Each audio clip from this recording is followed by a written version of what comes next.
बिस्मिल्लाहिर्रहमानिर्रहीम। अस्सलाम वालेकुम स्टूडेंट्स। आज मैं आपको चैप्टर 2 का लेक्चर नंबर 3 देने जा रही हूँ और टॉपिक है हमारा होम्योस्टेसिस इन मैन। चलिए स्टार्ट करते हैं। ह्यूमंस के अंदर जो है वो ह्यूमंस के अंदर वेल डेवलप होम्योस्टेसिस सिस्टम होता है और इसमें 3 ऑर्गन जो हैं वो इन्वॉल्व हैं। Number 1 skin, number 2 lungs, then kidneys. सबसे पहले हम स्किन को लेते हैं। यहाँ पर स्किन जो है वो कंसिडर किया जाता है largest organ of the body. Basically इसका फंक्शन जो है वो तमाम ऑर्गन्स को या पूरी बॉडी को जो है वो प्रोटेक्ट करना है और ये हाइड भी कहलाती है। ठीक है, हाइड का लफ्ज़ भी इसके लिए स्किन के लिए ही आता है। एज अ रिसेप्टर भी काम कर रही है और ये फर्स्ट लाइन ऑफ डिफेंस है। फर्स्ट लाइन ऑफ डिफेंस का मतलब बैरूनी तौर पर अगर कोई भी जर्म्स या बैक्टीरिया या ये फंगस वगैरह का किसी का भी जो है वो हमला होगा, अटैक होगा, तो ये फर्स्ट लाइन ऑफ डिफेंस के काम करेगी और ये एक जो है efficiently as a homeostatic organ के काम करती है। और जो मेन काम है इसके वो ये हैं कि ये टेम्परेचर, वाटर और सॉल्ट को मेंटेन करती है।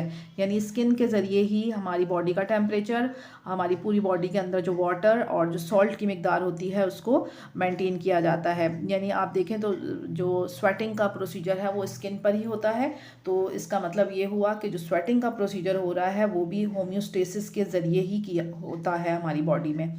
अब हम देखते हैं नेक्स्ट इसका टॉपिक लंग्स। लंग्स जो हैं वो मेंटेन करते हैं ऑक्सीजन और कार्बन डाइऑक्साइड का लेवल ब्लड के अंदर, बॉडी फ्लूइड में भी और सेल्स के अंदर भी। यानी कि मेन इनका काम क्या हो गया कि ऑक्सीजन लेवल और जो कार्बन डाइऑक्साइड का लेवल है उसको बॉडी के अंदर मेंटेन करना। और जो ये दोनों गैसेस हैं वो रोल प्ले कर रही हैं रेस्पिरेशन में, तो इट मीन्स ये मेंटेन करेगा rate of respiration as well. और साथ में रेस्पिरेशन के नतीजे में जो एनर्जी रिलीज़ होती है, यानी continuous flow of energy, respiration के नतीजे में ही एनर्जी रिलीज़ होगी, तो इसका मतलब हुआ कि लंग्स ही उसको मेंटेन करेगा। थर्ड वन है किडनीज़। किडनीज़ जो हैं वो पेयर की फॉर्म में है, यानी 2 किडनीज़ जो हैं इंसान की बॉडी के अंदर मौजूद हैं। किडनीज़ को जो है वो filter of the body fluids भी कहा जाता है। ये मेंटेन करती हैं इंटरनल वाटर को, जो है बॉडी के अंदर कितना वाटर रिटेन करना चाहिए, यानी बॉडी के अंदर की ज़रूरत है उसको ये जो है वो मतलब किडनी उसमें रोल प्ले करेगी। और इजाफी जो भी इसमें वाटर आएगा वो रिमूविंग यानी रिमूव कर देगी बॉडी से एक्सेसिव वाटर को। और एक्सेसिव वाटर को किस फॉर्म में रिमूव करेगी, आप देखें इसमें ये 3 वेस्ट प्रोडक्ट, बल्कि 3 वेस्ट प्रोडक्ट के नाम आए हैं, यूरिया, यूरिक एसिड और क्रिएटिनाइन। ये तीनों जो वेस्ट प्रोडक्ट हैं ये जो हैं वो other waste product by excreting them through urine, यानी कि ये जो वेस्ट प्रोडक्ट हैं इनको ये पानी के अंदर डिज़ोल्व कर लेती हैं। पानी के अंदर जब ये डिज़ोल्व हो जाएंगे तो ये यूरिन बना देंगे। तो किडनीज़ जो हैं वो यूरिन को भी एक यूरिनरी सिस्टम के थ्रू जो है वो बॉडी से बाहर निकाल देती हैं। हम यूरिनरी सिस्टम को आगे जाकर डिटेल में पढ़ेंगे। क्लियर है। नेक्स्ट टॉपिक है हमारा structure of human skin. Human skin जो है वो कंसिस्ट कर रही है 3 लेयर्स पे, जिनमें तीनों के नाम हैं। पहला है एपिडर्मिस, दूसरी है डर्मिस एंड देन हाइपोडर्मिस। अगर आप यहाँ पर डायग्राम में देखें इसमें, तो ये डायग्राम में आपको यहाँ पर गिवन है। ये सबसे पहली लेयर एपिडर्मिस, एपिडर्मिस के बाद जो है वो ये डर्मिस आ गई, यानी जिसको डर्मा लिखा हुआ है यहाँ, और देन ये हाइपोडर्मिस आ जाएगी। ठीक है, तो एपिडर्मिस और हाइपोडर्मिस के दरमियान जो है वो डर्मिस मौजूद है। सबसे जो आउटर लेयर है स्किन की वो एपिडर्मिस कहलाती है, यानी जो हमारी जो स्किन के ऊपर जो सबसे पहली जो नज़र जिस लेयर पे पड़ती है, मतलब जो हमारी जो प्रोटेक्टिव लेयर है वो एपिडर्मिस है। अब एपिडर्मिस जो है वो फ्लैट डेड सेल से जो है वो बनी होती है, यानी कि डेड सेल जो होते हैं वो केराटिन प्रोटीन से बने हुए होते हैं, यानी वो कंटेन करते हैं keratin protein. This layer does not contain blood vessel. अब इस लेयर में ब्लड वेसल्स मौजूद नहीं है। ये इम्परमेबल मेम्ब्रेन है। इम्परमेबल का मतलब है, एक होती है सेमी परमेबल, एक होती है परमेबल और एक है इम का मतलब है यहाँ पर वाटर जो है वो जो बॉडी के अंदर का वाटर है उसको ये बाहर जो है वो मतलब या बाहर से जो वाटर है वो अंदर जो है वो इसमें ट्रांसफ़र नहीं हो सकता, मतलब ज़्यादा नहीं हो सकता। और ये प्रिवेंट करती है वाटर लॉस को भी, एक्स्ट्रा वाटर लॉस को भी यही मेम्ब्रेन जो है वो प्रिवेंट करती है। अब आपके दिमाग में सवाल आ रहा होगा जो ये स्वेटिंग का, तो ये स्वेटिंग जो है वो एक अलग प्रोसीजर के ज़रिए हो रहा होता है, हो रहा स्किन से ही है, लेकिन उसके लिए ग्लैंड्स होंगे, सेबेशियस ग्लैंड होंगे उसके लिए, वो उसमें रोल प्ले कर रहे होंगे। तो ये लेयर हो गई सबसे आउटर लेयर, और ये जो है वो प्रोटेक्टिव लेयर है, प्रोटेक्टिव लेयर का काम कर रही है, और ये प्रिवेंट करती है, यानी अंदर आने नहीं देती, एंट्री जो है वो ब्लॉक कर देती है माइक्रो ऑर्गेनिज्म, यानी जर्म्स वगैरह की जो एंट्री है वो एपिडर्मिस के ज़रिए ही ब्लॉक हो जाती है। सेकेंड लेयर जो है इसकी वो है डर्मिस, यानी एपिडर्मिस और हाइपोडर्मिस के दरमियान की जो है वो डर्मिस, वो लेयर प्रेजेंट होती है, यानी इन दोनों के दरमियान में ही ये लेयर मौजूद है, और ये कंटेन करती है मुख्तलिफ जो है डिफरेंट स्ट्रक्चर, जैसे कि इसमें नर्व्स एंडिंग होती हैं रिसेप्टर्स की, जिससे ये डिटेक्ट कर लेता है, यानी इजीली इनको टेम्परेचर चेंज का पता लग जाता है, पेन का, प्रेशर का। आपके अगर हाथ पे, स्किन पे अगर कोई भी आपको पिंच करे, या फिर कोई नुकीली चीज़, ऑब्जेक्ट आपकी स्किन के अंदर जो है वो मतलब टच करने की कोशिश करे, तो आपको फ़ौरन से महसूस हो जाता है, और ये पॉसिबल होता है नर्व एंडिंग की ही वजह से। ठीक है, और ये प्रेशर वगैरह भी जो है वो इसी के ज़रिए, नर्व एंडिंग के ज़रिए ही पता चलता है, यानी नर्व्स जो हैं वो मैसेज फिर यहीं से पहुंचाती हैं ब्रेन तक। ठीक है, डर्मिस जो है वो ऑल्सो कंटेन कर रही है स्वेट ग्लैंड्स, यानी स्वेट ग्लैंड्स भी इधर ही हैं, और वो जो पसीना आता है वो इन्हीं ग्लैंड्स के जो मतलब वर्किंग के नतीजे में जो है वो हमारे स्किन पे ज़ाहिर होता है।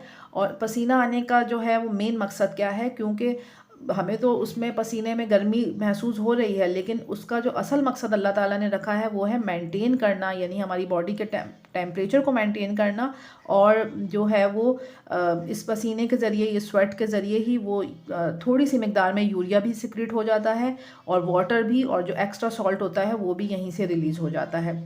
ठीक है, अब इसमें नेक्स्ट जो है वो देखेंगे हम, नेटवर्क है आर्ट्रियोल्स का। आर्ट्रियोल्स जो हैं वो आर्टरीज की ही जो बहुत ही बारीक बारीक सी ब्रांचेस हैं, यानी वो हैं ब्लड कैपिलरीज, लेकिन यहाँ पर आर्ट्रियोल्स का नाम दिया गया है उनको।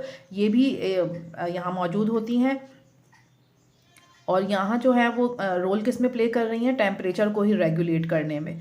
Dermis also contain hair follicles, भी यहीं होंगे, यानी हमारी स्किन पे जो हेयर्स नज़र आ रहे होते हैं वो भी ये मतलब उसी के अंदर, एपिडर्मिस पे जो हेयर नमूदार हुए होते हैं असल में वो डर्मिस से ही आए हुए होते हैं। आप ये देखें डायग्राम में, ये डर्मिस के में ही, इसको रूट कहेंगे उसकी, यानी यहाँ पर जो रूट्स मौजूद होंगी, और ये फिर जो है वो ग्रो कर कर जो है वो स्किन पर नमूदार हो जाते हैं। क्लियर है, और डर्मिस जो है वो ऑल्सो कंटेन करती है, यानी कि इसके अंदर जो है वो ये सुबेशियस ग्लैंड्स भी हैं, जिससे ऑयली सिबम जो है वो रिलीज़ होता है, जिसकी वजह से हमें स्किन पर जो है वो चिकनाई सी महसूस होती है।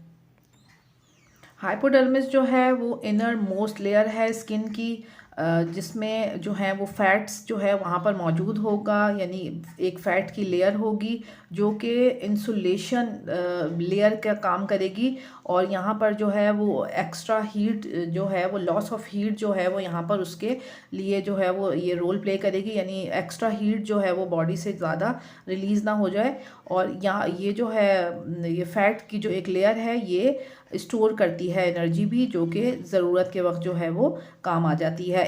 सबसे मेन काम तो इसका ये आ गया कि ये एज आ इंसुलेशन लेयर के काम कर रही है यहाँ पर।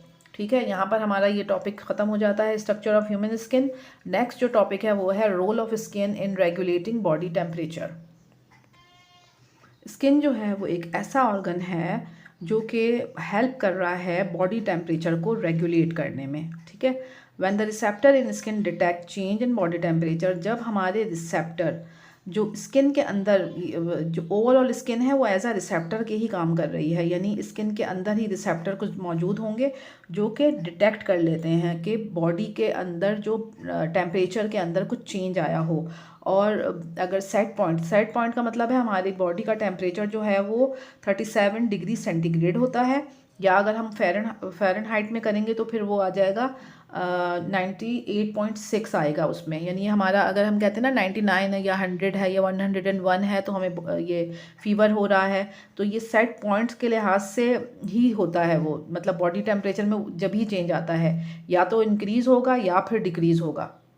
मोस्टली जो है वो इंक्रीज़ ही देखने में आता है अगर इंसान ज़िंदा है। ठीक है। और देन रिसेप्टर सेंड, ये जो स्किन के अंदर रिसेप्टर्स हैं ये मैसेज जो हैं वो रिसेप्टर सेंड कर देते हैं नर्व इम्पल्स के ज़रिए ब्रेन तक, क्योंकि नर्व्स जो हैं वो जो कि मतलब मोटर नर्व्स कहलाती हैं यहाँ पर, ये वो जो हैं मैसेज लेके जाती हैं ब्रेन तक। ब्रेन के ज़रिए जो है वो मैसेज दोबारा स्किन तक अगर पहुँचेगा तो वो सेंसरी नर्व्स के ज़रिए पहुँचेगा यहाँ पर। आप इंशाल्लाह आगे जाकर इसकी नर्व्स की भी डिटेलिंग पढ़ेंगे। इट अकर्स बाय फीडबैक, ये जो पूरा प्रोसीजर हो रहा है यानी मैसेज लेके जाना रिसेप्टर का ब्रेन तक और ब्रेन से वापस मैसेज लेके आना स्किन तक, तो ये एक फीडबैक मैकेनिज़्म है। और इसका जो मेन पर्पस है वो ये है कि किसी भी तरीके से बॉडी के टेम्परेचर को जो है वो करेक्ट किया जाए, यानी इसका जो एक सेट पॉइंट है 37 डिग्री सेंटीग्रेड उस पर नॉर्मल रखा जाए बॉडी को, ठीक है। If body temperature start rises, अगर बॉडी टेम्परेचर जो है वो राइज़ करना स्टार्ट करता है, यानी अपने जो उसका ऑप्टिमम लेवल है, यानी उसका जो सेट पॉइंट है 37 डिग्री सेंटीग्रेड का या 98.6 फ़ारेनहाइट से अगर वो ज़्यादा जा रहा है, यानी 100 तक टेम्परेचर चला गया बॉडी का या 102 या 104 तक चला गया, तो इसमें 3 तरह से जो है वो उसको लोअर डाउन किया जा सकता है। पहला जो तरीका है वो है प्रोडक्शन ऑफ स्वेट, यानी हमें पसीना ज़्यादा आएगा। दूसरा है लेइंग डाउन ऑफ हेयर, यानी जो हेयर्स होते हैं पूरी स्किन पर वो फ्लैट हो जाएंगे, वो बिल्कुल रिलैक्स पोजीशन में आ जाएंगे।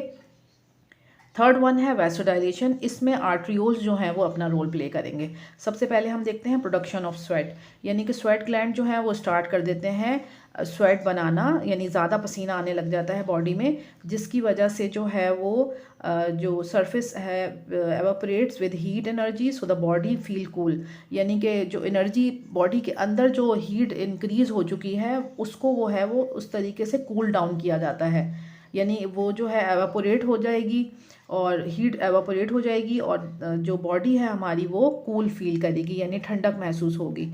दूसरी कंडीशन में जो है वो हॉट कंडीशन, अगर बॉडी को महसूस हो रही है टेम्परेचर बहुत ज़्यादा हो चुका है, तो मसल्स जो हैं वो अटैच होते हैं जो हमारी बॉडी के साथ, उसमें हेयर जो हैं वो रिलैक्स करेंगे और जो हेयर हैं उनको यानी कि वो फ्लैट हो जाएंगे, स्किन के साथ ही वो फ्लैट हो जाएंगे, जिसकी वजह से जो है बॉडी उस सिचुएशन में भी जो है वो कूल डाउन फील करेगी।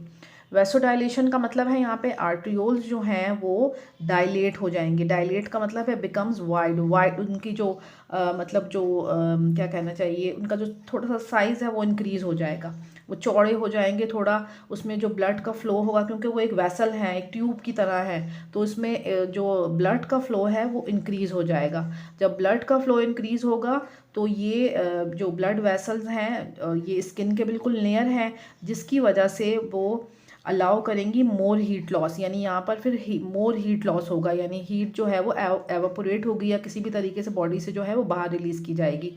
ये जो प्रोसीजर होता है वेसल्स डायलेशन का उसको वैसो डायलेशन कहा जाता है, यानी इसमें वेसल कौन सी वाली वेसल, आर्टियोल वाली वेसल, तो ये जो है वो डायलेट हो जाती है, इसकी वजह से इसको वैसो डायलेशन कहते हैं। कोल्ड कंडीशन में जो है वो बॉडी किस तरीके से अपने बॉडी टेम्परेचर को मेंटेन करती है वो हम अब डिस्कस करने जा रहे हैं। इसमें erection of hairs, the muscles contract pulling the hair upright, इसमें क्या होगा कि मसल्स जो हैं वो कॉन्ट्रैक्ट होंगे, जो स्किन के ऊपर हेयर जो टाइनी हेयर्स मौजूद होंगे वो अपराइट पोजीशन में जो हैं वो आ जाएंगे, और वो उस पोजीशन में जब आएंगे तो वो एक लेयर ऑफ इंसुलेटिंग एयर को ट्रैप करेंगे, यानी कि इंसुलेटिंग एयर का मतलब जो एयर वहाँ से अब जो एक लेयर मतलब स्किन पे एक महसूस हो रही होगी, हमें एक कोल्डनेस का एहसास हो रहा होगा, तो उसमें जो है वो एज अ इंसुलेटर के वो काम करेगी वहाँ पर। इंसुलेटर क्या चीज़ है, एक होता है कंडक्टर, एक होता है इंसुलेटर। कंडक्टर जो है उसमें जो है इलेक्ट्रिसिटी और हीट जो है वो पास हो जाती है, जबकि इंसुलेटर के अंदर ये दोनों चीज़ें नहीं होती, यानी कि ना तो इलेक्ट्रिसिटी पास हो सकती है, आप फिज़िक्स केमिस्ट्री में भी आपने ये टर्मिनोलॉजी सुनी होंगी, तो एज अ इंसुलेटर का मतलब होता है जो ट्रैप कर दे, कुछ भी गुजरने ना दे वहाँ से। तो यहाँ पर जो है वो जो कोल्ड एयर होगी वो जो है वो स्किन के अंदर पेनिट्रेट नहीं हो पाएगी और एज अ इंसुलेटर के वहाँ पर काम करेगी। लेकिन अब जो है ये जो इरेक्शन ऑफ हेयर्स है ये इतना कॉमन नहीं है, इतना इफ़ेक्टिव नहीं रहा है, मतलब कुछ ह्यूमंस में मे भी होता हो लेकिन तमाम में शायद ये ना हो रहा हो अभी। दूसरा जो इसमें है बॉडी के टेम्परेचर को मेंटेन करने के लिए वो है वैसो कॉन्ट्रैक्शन। पहले हमने पढ़ा था वैसो डायलेशन, अब सेकंड वन पढ़ रहे हैं हम वैसो कॉन्ट्रैक्शन। इसमें जो है पहले था आर्ट्रियोल्स जो हैं वो वाइड हो जाते हैं, यानी थोड़े से ओपन हो जाते हैं। यहाँ पर जो है वो नैरो हो जाएंगे, नैरो मीन्स और तंग हो जाएंगे। और इस सिचुएशन में जब आर्ट्रियोल्स और मतलब जो वैसे ही आर्ट्रियोल्स बहुत ही बारीक सी कैपिलरीज को कहा जाता है, तो इसमें इसकी वजह से जो है ब्लड फ्लो जो है वो रिड्यूस हो जाएगा। जब वो रिड्यूस होगा तो इसमें इसके नतीजे में जो है वो स्किन से जो है वो लेस हीट जो है वो लॉस्ट होगी, यानी कम हीट जो है वो लॉस्ट होगी। थर्ड वन जो है उसमें है डिक्रीज़ इन स्वेट प्रोडक्शन। अब ये स्वेट प्रोडक्शन का मतलब है इसमें जो है वो हमारी बॉडी के अंदर जो है वो पसीना जो आ रहा होता है वो स्वेट ग्लैंड जो हैं या तो स्टॉप हो जाएंगे, पसीना बनाएंगे ही नहीं, या फिर उसकी जो परसेंटेज है वो कम हो जाएगी। और इस वजह से भी जो एनर्जी लॉस जो है वो यहाँ पर उसको मतलब थोड़ा सा कम किया जा सकता है। ठीक है, अब नेक्स्ट हम देखते हैं इंक्रीज़ इन मेटाबॉलिक रेट। अब मेटाबॉलिक रेट में किस तरीके से इंक्रीज़ होता है, और ये हम डिस्कशन करेंगे कोल्ड कंडीशन के लिहाज से, कि कोल्ड कंडीशन में रेट ऑफ मेटाबॉलिज्म जो है वो किसी भी ऑर्गन्स के अंदर इंक्रीज़ होगा, जनरेटिंग मोर हीट, यानी कि वो मेटाबॉलिज्म का जो रेट है वो बढ़ जाएगा, इंक्रीज़ हो जाएगा, जिसके नतीजे में जो है वो हीट जो है वो ज़्यादा वहाँ पर प्रोड्यूस होगी, और विच इज़ डिस्ट्रीब्यूटेड, जो हीट है वो डिस्ट्रीब्यूट होगी अराउंड द बॉडी। और किसके ज़रिए होगी, ब्लड के थ्रू होगी, ब्लड स्ट्रीम के थ्रू होगी। यानी कोल्ड कंडीशन में मेटाबॉलिज्म का रेट हाई, जिसके नतीजे में हीट पैदा हुई और बॉडी के अंदर ब्लड के थ्रू जो है वो तमाम जगह जो है वो डिस्ट्रीब्यूट कर दी जाएगी यहाँ पर। इट प्रिवेंट्स लॉस, ये जो लॉस हीट का कम से कम हो उसको प्रिवेंट करने के लिए, यानी उसका रेट लो रखने के लिए यहाँ पर एडिपोज टिश्यूज़ जो हैं वो हाइपोडर्मिस के अंदर मौजूद होते हैं, ये अपना रोल प्ले करेंगे। और ये रोल अपना किस तरीके से प्ले करेंगे, वो एज आ इंसुलेशन लेयर के काम करेंगे। वहाँ पे इंसुलेशन लेयर का मतलब वो लेयर जो कि हीट को लॉस होने ही ना दे, यानी ना कोई आर पार कोई चीज़ वहाँ पर मतलब पास आउट ना ही होने दे वो। तो इस तरीके से बॉडी के टेम्परेचर को जो है वो या फिर जो मेटाबॉलिज्म का जो रेट है वो हीट प्रोड्यूस करके यहाँ पर जो है वो हेल्प करेगा। यहाँ आपको बॉडी टेम्परेचर फॉल्स और जब बॉडी टेम्परेचर राइज हुआ, ये दोनों कंडीशन जो हैं दोबारा आपको एक चार्ट के थ्रू यहाँ पर एक्सप्लेन की गई हैं।